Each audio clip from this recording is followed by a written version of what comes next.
peuple d'Afrique, recevez nos salutations comme d'habitude. Nous saluons la libération de notre camarade, notre frère, Souleymane Gbagbo Koné, depuis là où il a été détenu à Paris. Une détention d'ailleurs que nous trouvons arbitraire. Nous appelons M. Alassane Dramane Ouattara et ses acolytes d'arrêter de telles tentatives d'intimidation contre les Africains. Pendant ce temps, Bipé-moi, le grand frère Tikendia Fakoli, qui nous a beaucoup inspiré quand on était encore enfant. Ces chansons pour réveiller les Africains, ça nous avait beaucoup inspiré. Mais depuis un moment, le grand frère Tikendia devient méconnaissable. Lui qui a chanté qu'il n'y a pas de liberté d'expression dans l'espace AES. J'ai dit au grand frère Tikendia que Souleymane Gbagbo Koné n'a pas été détenu dans l'espace AES, mais il a bien été détenu à Paris, où lui, il se rend d'ailleurs le plus souvent pour des concerts. Nous espérons qu'il ne va pas aussi hésiter à déposer plainte cette fois-ci pour défendre un jeune Africain qui a été injustement arrêté, comme s'il était un délinquant. Donc je pense que Tikendia ne va pas manquer ses rendez-vous. Lui qui fait constamment des concerts dans les capitales occidentales. Nous comprenons que pour des raisons de visa ou de passeport, on puisse accorder beaucoup de choses. On ne dit pas que c'est son cas, mais c'est lui qui a chanté la liberté d'expression dans l'espace AES. Nous ne connaissons pas, de notre connaissance, un pays qui se bat pour sa survie où on parle de liberté d'expression ou autre. Ici, les gens s'expriment librement, mais il n'est pas question de faire l'apologie du tourisme dans l'espace AES.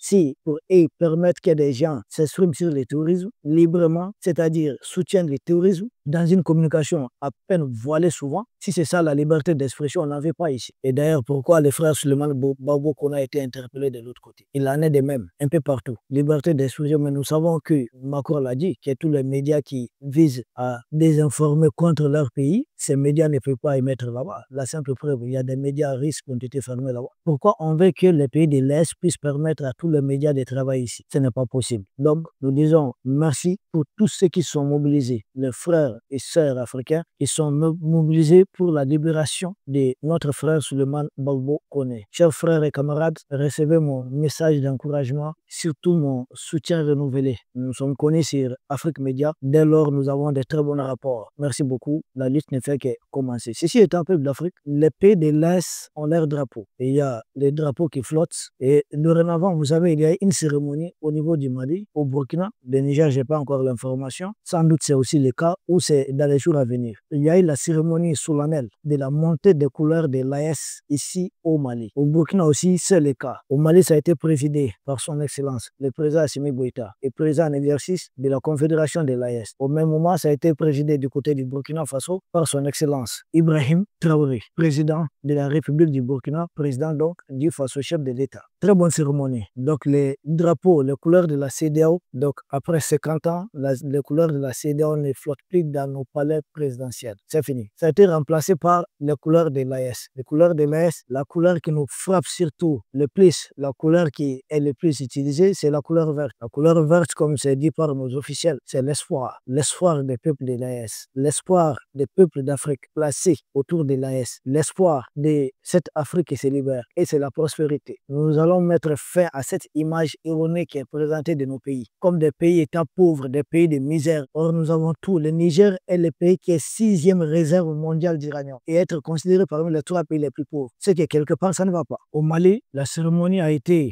présidée, comme nous l'avions dit, par son Excellence le général Assimi Goïta, mais il y avait d'autres présidents d'institutions. Il y avait également aussi le Premier ministre, chef du gouvernement, le général Ablaye Maïga, sans oublier la présence des diplomates et des représentants des pays membres de l'AES à la dite cérémonie ici au palais présidentiel du Mali, Koulouba. Après, c'est comme à son accoutumé du côté du Burkina Faso, le président Ibrahim Traoré n'a pas manqué un instant de jeter une flèche à tous ces Africains à la solde des impérialistes. Comme il l'a si bien dit, je cite, certains Africains ont essayé de nous décourager. Parmi ces Africains, ne cherchez pas loin, n'écartez pas certains chefs d'État qui jurent leur maintien au pouvoir en essayant de nous livrer, en essayant de stopper net notre combat de libération de nos pays, de notre espace sous-régional et voire de l'Afrique. Ils veulent nous stopper net dans notre élan, ça ne passe pas. Donc certains Africains essaient de nous décourager. On voit même certains Africains qui dans la communication font tout pour essayer d'opposer les pays de l'Est les uns les autres. Quand vous voyez un panafricain sortir quelque chose de sa bouche contre l'un des 3 pays membres de l'Est, c'est un agent. Il a porté notre boubou, mais en fait, il n'est pas avec nous. Vous savez qu'il y a des panafricanistes fabriqués par les impérialistes l'AS eux-mêmes, des panafricanistes qui insultent les pays impérialistes nuit et jour, mais en réalité, ils ne sont pas avec nous. Ils parlent notre langage, mais c'est pour nous diviser. Ça, il ne faut jamais oublier cela. Il ne faut jamais perdre ça de vue. Ils essaient d'opposer les leaders les uns les autres. Quand vous voyez, que ce soit un homme ou une femme, tout leader panafricaniste qui essaie de mal parler des autres dans l'air d'eau, ayez déjà un soupçon. Qui es-tu? Parce que c'est quoi l'objectif? C'est vous pousser à ne plus accorder du crédit à la personne. Si vous voyez quelqu'un qui se dit africain, parler mal de son frère africain ou bien de sa sœur africaine pour décrédibiliser la personne, casser la communication de la personne. Mais si vous cassez la communication d'un Africain, ça va favoriser qui? C'est pourquoi il ne faut jamais permettre que certains Africains essaient de désinformer sur les pays de l'Est. Surtout, essayer de faire croire qu'un tel pays est en avance sur un tel autre. Un tel dirigeant vaut mieux qu'un tel autre. Un tel président de transition, je ne sais pas, des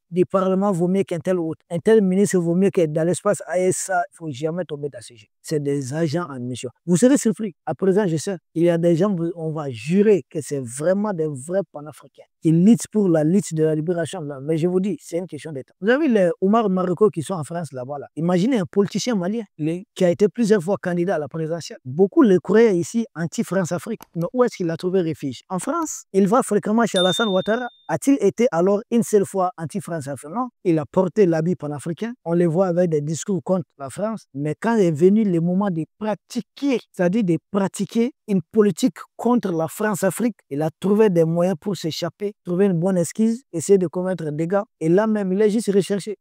S'il n'est pas chez Ouattara, il va chez Ambalo, il va chez Tinubu, à Abuja, lui-même il est resté là-bas. Il est à Paris, entre les foyers. Ils sont comme ça. Beaucoup d'entre eux parlent notre langage, parlent comme nous. Mais c'est des gens pour casser. Ils empêchent l'émergence des vrais leaders panafricains. Ils sont médiatisés, ils sont surmédiatisés. Ce détail-là était très important. Donc le président Ibrahim Traoré est venu sur de tels cas. Ce qui essaie de décourager les pays de l'AES. Mais il a si bien dit, le président Ibrahim Traoré, l'AES est né dans le sang et dans la sueur. N'oubliez pas, nous perdons presque chaque jour nos voyants militaires. Nos braves militaires tombent presque chaque jour. C'est à ce prix que l'AES a été fondée. Parce qu'en se décidant de se libérer de l'armée macronienne qui était là, qui sait le mouvement des terroristes, qui aujourd'hui accorde tous ces médias. Ces médias sont mis à la disposition des groupes terroristes. Il faudrait savoir qu'ils allaient tenter beaucoup de choses contre nous. Le Mali, en expulsant à la fois la MINUSMA, Barkhane et toutes les Takuba, toutes ces forces, il fallait s'attendre à des choses. Mais Dieu merci, le Mali contrôle intégralement son territoire. À présent, de Barkhane, ce n'était pas possible. De MINUSMA, ce n'était pas possible. Takuba, ce n'était pas. C'est pour moi le plus grand résultat de cette période de transition. Au Burkina, beaucoup de projets sont en cours. Beaucoup. Au Niger, la même chose. Les peuples de l'Est sont en train de fournir des efforts. Peuple d'Afrique, cette montée de couleurs de l'Est, c'est un message fort. Parlant de la naissance, comme l'a dit le président Ibrahim Traoré, de l'Est, mais surtout un message fort pour l'avenir. Ça montre quoi? Les trois pays ont un destin commun, un destin lié. L'AES, c'est un avenir commun. Ça a été déjà dit à travers le fait que nous coordonnons nos actions diplomatiques. N'oubliez pas, quand le Mali a dénoncé le comportement de Zelensky, le Niger a suivi tout de suite. Oui, a coupé aussi tout lien. Bravo. Quand nous savons que le Mali vient de nommer un général comme ambassadeur en Algérie, nous savons aussi que les deux autres pays qui ont un pays de bons rapports avec Alger ont beaucoup travaillé dans ce sens. Et c'est ça la famille. Nous avons dit chacun a ses forces, chacun a ses faiblesses. Nous savons aussi, à travers des vastes projets d'intégration, tels les chemins de fer, Niamey, Ouagadougou, Bamako, l'autoroute Niamey, Ouagadougou, Bamako, l'AES est très bien parti. Nous savons également que les pays de l'AES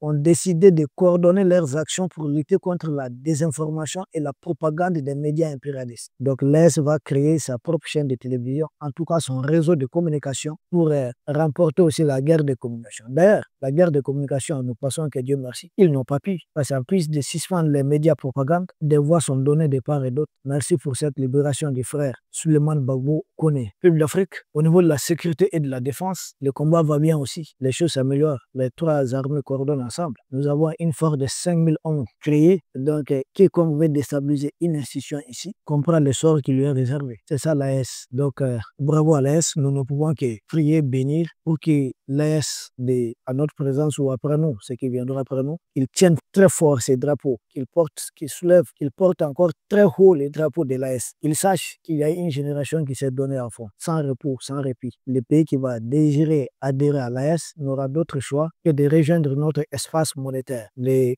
CFA, c'est juste une question de temps. Peuple d'Afrique, voici à quelque chose ce qu'on pouvait dire. Une fois de plus, merci à tous ceux qui ont accompagné les camarades Suleiman Gbagbo Koné. Nous espérons que dorénavant ça va cesser, mais il ne faudrait pas être se répressif, de telles choses continuent. C'est des tentatives d'intimidation et autres. Ils veulent faire taire des gens, ils veulent museler des gens. À nous de ne pas céder. Merci.